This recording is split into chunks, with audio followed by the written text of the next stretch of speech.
Combien nous manque de pouvoir fêter joyeusement Pâques tous ensemble. Dans cette cathédrale Saint-Siffrin, habituellement remplie à l'occasion de ces fêtes, et de pouvoir joyeusement nous écrier tous ensemble au début de la célébration, comme j'aime à le faire avec vous, vous le savez, Christ est ressuscité, Alléluia, il est vraiment ressuscité, Alléluia.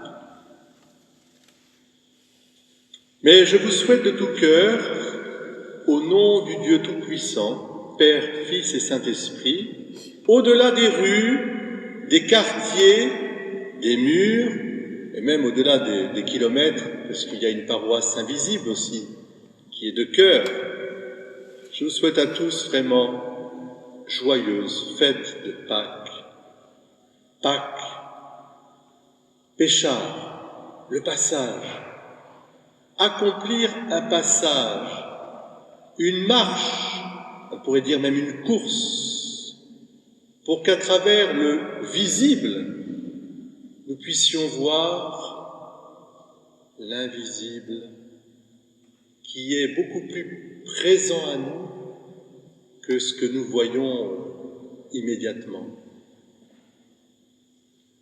L'Église est annonce joyeuse de la bonne nouvelle du salut, accompli une fois pour toutes par Jésus-Christ, le Fils de Dieu, Sauveur. Récapitulant toutes les prières, les offrandes, les sacrifices de tous les peuples, de toutes les cultures, de toutes les générations, y compris dans le peuple élu, le peuple hébreu, Jésus-Christ est entré une fois pour toutes dans le sanctuaire et en offrant lui-même prêtre, grand prêtre, en offrant lui-même son propre corps et son propre sang, il a racheté le monde entier, délivré le monde de l'esclavage, de la mort et du péché, pour lui redonner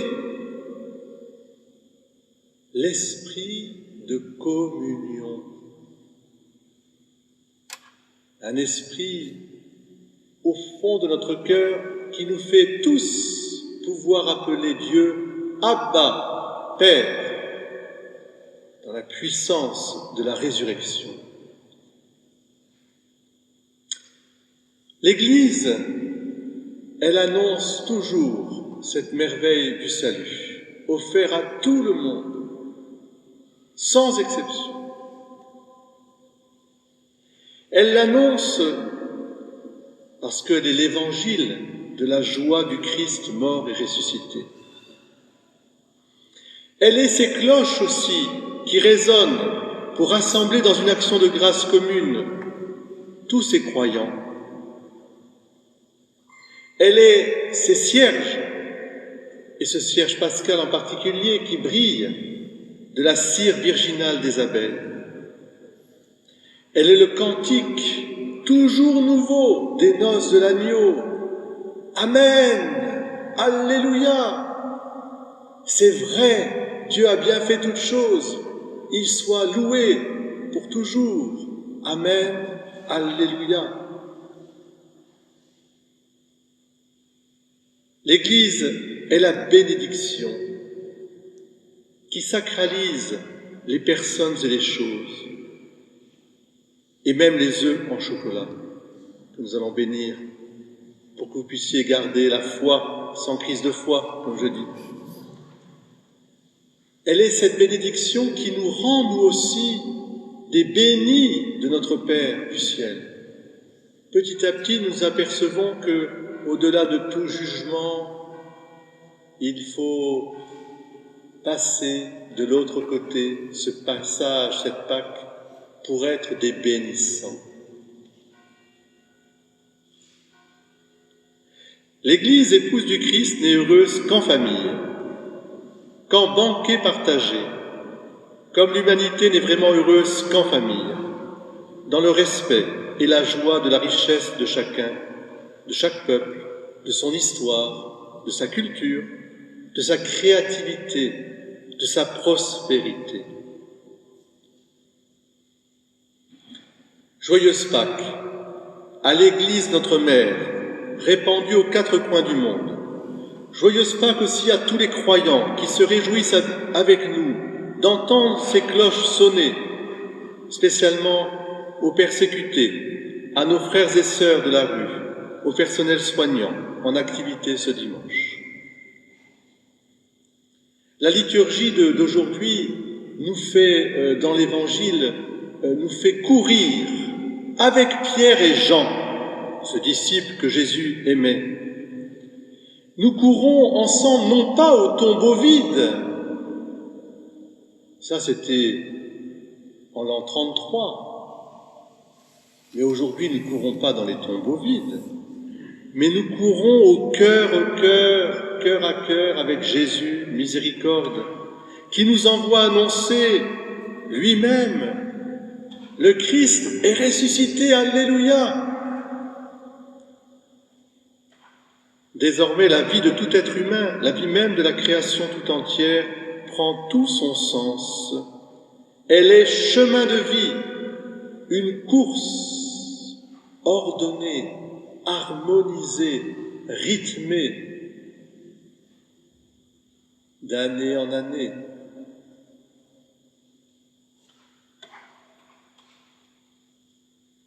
De temps en temps, d'époque en époque, de constellation en constellation. Elle est rythmée, elle est chemin de vie éternelle. C'est un élan créateur pour une maison commune. Voilà ce qu'est notre monde, transfiguré par la Pâque de notre Seigneur Jésus. C'est le retour encore plus beau à la création première, où tout était ordonné, à la louange et à la gloire de Dieu. La vraie miséricorde que le Seigneur nous fait à Pâques ne connaît pas de méfiance. Elle espère contre toute espérance. Et il nous appartient à nous, chrétiens, 2020, de l'accueillir et de la propager dans ce monde d'aujourd'hui sans se replier sur nous-mêmes, mais en accueillant librement de bon cœur les personnes libres, elles aussi. C'est vraiment la miséricorde pour tous, y compris pour ceux qui ne font pas partie de son peuple, le peuple de l'Église. Ils n'en font pas partie visiblement, mais ils sont orientés eux-mêmes vers cette miséricorde. Et il est très important que dans nos cœurs, nous ouvrions cet espace au cœur de Jésus qui va bien au-delà de la visibilité même de l'Église et qui attire à lui toute l'humanité.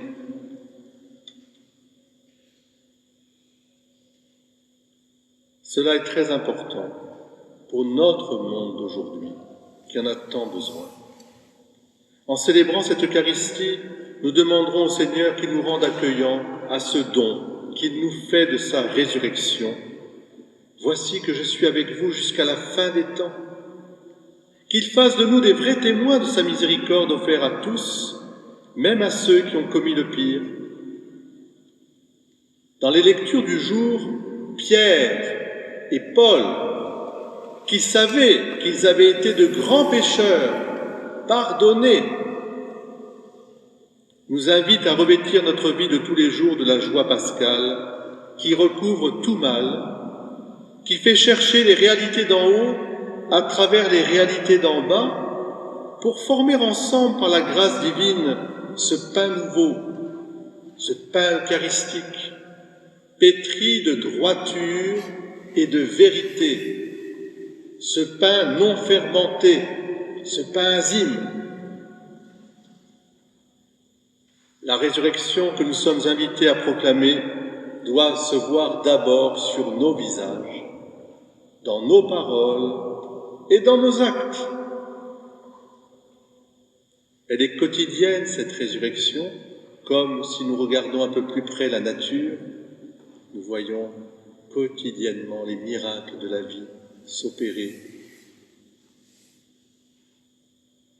La résurrection est source de paix, de joie et d'amour.